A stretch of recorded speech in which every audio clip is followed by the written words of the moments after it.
Assalamualaikum warahmatullahi wabarakatuh.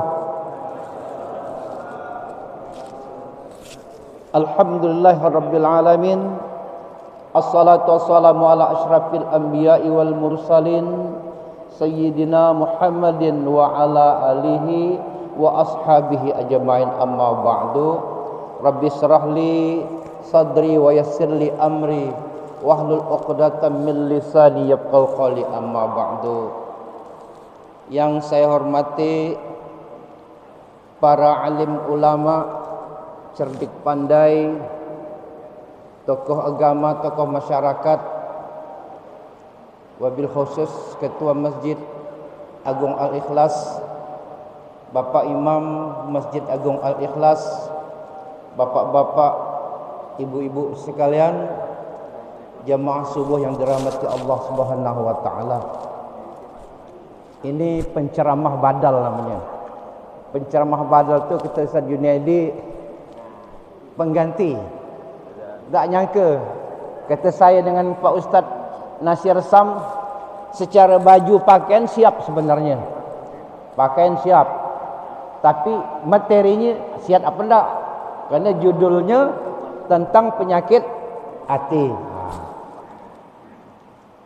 Di dalam Al-Quran Allah berfirman di surah Al-Baqarah, A'udzu billahi minasyaitonir rajim, fi qulubihim maradun fazadahumullahu marada. Dalam hati mereka berpenyakit, dan penyakit itu kata Allah kami tambahkan lagi, fazadahumullahu marada. Kenapa penyakit hati ada dalam badan, dalam diri manusia? Lantaran manusia yang tidak mau mendengarkan perintah Allah, tidak mau menjalankan perintah Allah. Apa kata Allah? Sawa'un alaihim a'anzartahum am lam tunzurhum la yu'minun.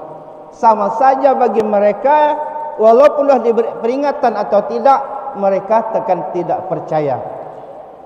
Karena itu hadirin Bapak Ibu, Bapak-bapak jemaah sekalian, apa obat dari penyakit hati? Kebetulan tadi Bapak Imam membacakan surah yang kedua, yaitu surah Asy-Syams. Surah Asy-Syams. Di surah Asy-Syams tadi, di tengah-tengah ayat menjelang akhir ayat tu bunyinya wa nafsi wa ma sawaha, demi nafsu. Pada diri kita ni ada nafsu, wa ma sawaha, beserta pemeliharaannya. Kata Allah, fa'alhamaha fujuraha wa taqwaha. Kami ilhamkan kepada nafsu itu fujuraha, potensi buruk, wa taqwaha, dan potensi takwa. Maka kata Allah, qad aflaha man zakkaha, beruntung yang mensucikannya, wa qad khaba man dassaha, merugi yang mengotorinya. Jadi kembali kita kaitkan dengan penyakit hati tadi, di mana kita ini sesungguhnya manusia ini semua kita memiliki potensi penyakit itu. Jangan kena orang biasa, ustaz ya,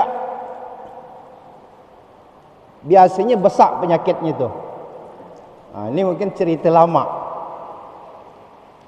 Cerita lama ni, ustaz ni merasa dirinya pintar, pandai, cuman dalam hatinya ni ada sakit penyakit takabur. Dialah yang pintar, dialah yang hebat.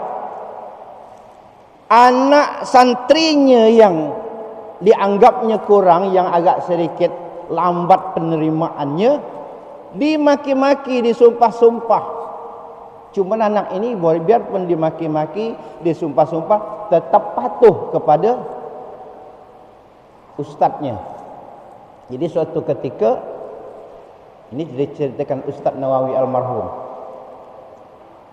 hari Jumat menyeberang sungai mau pergi ke masjid, lewat duluan anak ni ustaz dengan rombongannya. Ditinggalkanlah yang santri tadi, Pak. Santri tadi ini merasa tertinggal karena dengan keikhlasan hatinya dia ni sambil membaca-baca, dia ingat-ingat yang dibacakan, diajarkan guru tadi. Bismillah. Ceritanya ada pernah dia ingat bahawa ustaz ini nyuruh membakar biji nangka. Membakar biji nangka tu ternyata salah satu biji nangka tu gosong, angus. Udah kata ustaz, kau amalkan bismillah biji nangka 701. Jadi santri tadi bismillah biji nangka 701, berjalan di atas air.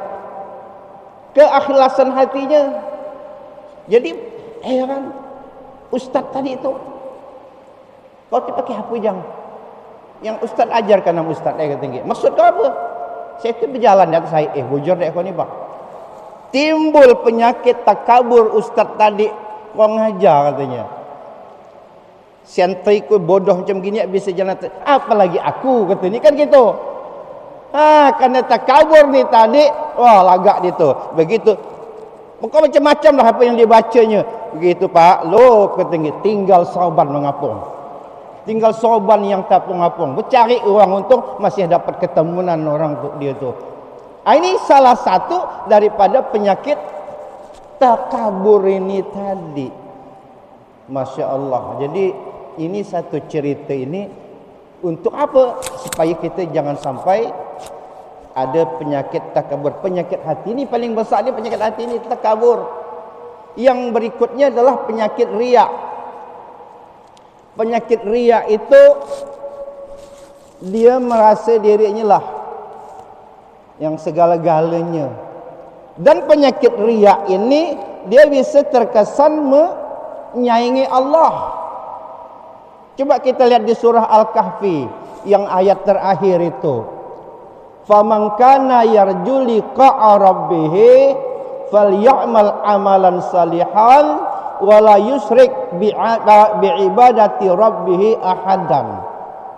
Artinya kata Allah, barang siapa yang ingin menemui Tuhannya nanti setelah mati nanti, beramal salehlah. Dalam amal saleh ini jangan mensyarikatkan Allah. Fal ya'mal amal saleh wala yusrik bi'ibadati abadan. Ibadati ahadan. Usah mensyarikatkan Allah. Jadi penyakit syirik kita ni biasa. Kita sadari penyakit hati dalam arti riak, syirik sebagainya ni kadang-kadang membesarkan sesuatu melebihi kebesaran Allah. Dia tidak sadar kita ucapkan ini, tidak sadar. Maka di dalam cerita Nabi Musa di surah Toha ini seakan-akan Nabi Musa ini waktu ditanya Allah tu mengagung-agungkan benda. Yang pertama tongkat di surah Toha itu. Allah tanya Nabi Musa, "Wa ma fi yaminika ya Musa?" Apa yang di tangan kanan kau tuhai Musa? Musa mengatakan qala hiya asaya fatawakka'u 'alaiha dan seterusnya. Kata Nabi Musa, ini tongkatku, dengan tongkat ini aku mencari makan kambing, dengan tongkat ini aku hendak jatuh berpegang dan sebagainya. Maka kata Allah, fa'alqiha ya Musa, kau lontarkan tongkat itu. Lebih dilontarkan Nabi Musa, fa idza hiya hayatun tas'a, tongkat itu menjadi ular yang besar. Ini yang pertama. Tongkat Musa, melihat tongkat jadi ular, Musa pun takut. Tongkat itu simbol materi, lambang dunia. Ketika Nabi Musa mengagungkan tongkat, terkesan di situ daripada cerita itu bahawa Allah merasa dikecilkan. Di sinilah kalau kita kan untung ada gaji aku ni, untung masih ada pensiun ya Pak Tauran, untung aku masih ada pensiun. Ada rasanya bah, untung aku ada hotel Patra ya Pak ya kan. Udah ada kesannya ada ini, ada kebesaran masuk ke dunia ni Pak Marwan. Lalu kata Allah, ya Musa innaka bil muqaddasi tuwa fakhla'na alaika. Musa, kau berada di lembah suci tua, lepaskan sandalmu. Begitu suara Allah itu. Sandal itu juga simbol materi, simbol dunia. Artinya apa? Kebesaran dunia tidak usah kita agung-agungkan ketika kita ingin khusyuk kepada Allah Subhanahu wa taala. Oleh karena itu, harapan kita apalagi jemaah ni udah kelihatan dah sepuh-sepuh. Rata-rata camat Pak calon mati kita ni ya. Termasuk saya ni. Dah 60 lebih dah pensiun juga. Kemarin dah hampir-hampir mau mati juga. Sakit tapi alhamdulillah masih bisa hidup. Alhamdulillah. Semua kita ni menjelang kematian.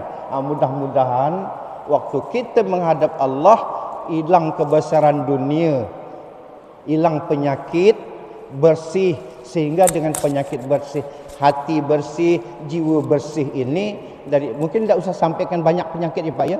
2 ayat bah nambah. Apa Allah panggil kita? Lihat kita baca di surah Al-Fajr. Surah Al-Fajr pada ayat terakhir, ya ayyatuhan nafsul mutmainnah. Wahai nafsu-nafsu yang tenang, jiwa-jiwa yang tenang, irji'i ila rabbiki radiyatan mardiyah. Kembalilah wahai nafsu, wahai jiwa kepada Tuhanmu dengan ridha dan penuh keridhaan. Fadkhuli fi ibadi, masuk dalam hambaku. Wadkhuli jannati, dan masuklah kau ke dalam surgaku. Harapan kita yang seperti ini. Tak perlu lagi misalnya tukang pembaca talqin, ya ayyuhan nafsul mutmainnah, tak perlu lagi dibacakan. Kenapa? Itu dah seruan Allah kepada kita-kita yang track recordnya bagus di dunia ni, yang amalnya bagus ni, insya-Allah dipanggil nafsu-nafsu yang tenang. Jadi matinya senyum, insya-Allah. Ini yang harapan kita. Walal akhiratu khairu wa abqa. Akhirat lebih baik dan lebih kekal. Saya pikir meminjam istilah almarhum Pak Bahtiar, takutnya ikan kakap, ikan bawal, banyak cakap, banyak bual. Ini ikan sepat, ikan gabus, lebih cepat, lebih bagus. Mohon maaf, ini yang dapat saya sampaikan sebagai penceramah badal, penceramah pengganti. Tidak nyangka saya suruh ceramah ni, tapi tidak apa-apa ya Pak Marwan, ini demi kebaikan. Semoga Bapak Ibu semuanya panjang umur, sehat, dan meninggal nanti husnul khatimah. Itu yang kita harapkan. Sama-sama dipanggil Allah dengan nafsu-nafsu yang tenang. Ini harapan kita. Mudah-mudahan dapat beribadah, kita makmurkan masjid, makmurkan musala, semuanya dalam rangka untuk kita mencari kebaikan. Dengan kebaikan ini kita juga jangan lupa kepada anak-anak generasi kita, selalu kita ingatkan untuk terus estafet daripada agama kebaikan-kebaikan ini kita teruskan. Ini yang dapat kami sampaikan. Mohon maaf jika pedang melukai tubuh masih ada harapan sembuh, tapi kalau ketika lidah melukai hati, kemana obat akan dicari.